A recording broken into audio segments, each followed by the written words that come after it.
So, I did a video on Esau and Jacob, and I showed you, according to the bloodline of Isaac, that Esau was indeed a black man. He may have been lighter, but according to the bloodline, he was Hebrew.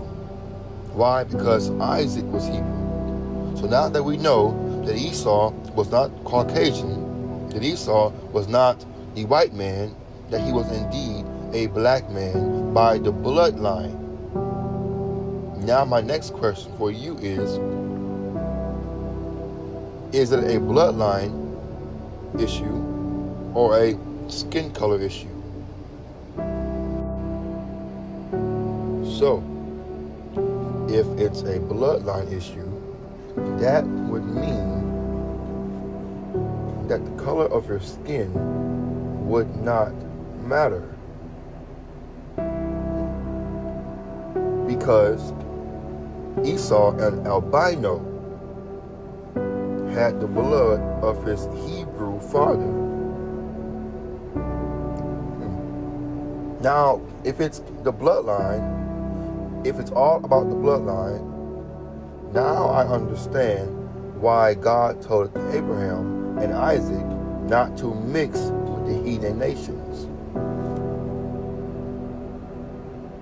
Now I understand why God said Esau I hated, but Jacob I loved.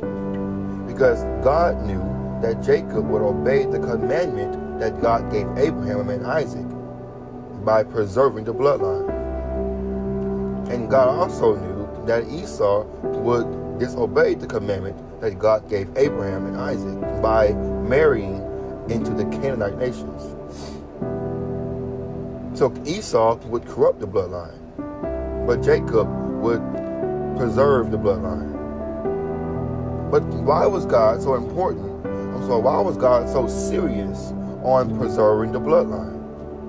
So when we go to Genesis, when God gives the first prophecy, when Adam and Eve fell, God said, "And the seed of the serpent shall have enmity between her seed and thy seed, and the seed will crush the head of the serpent, and you will bruise his heel."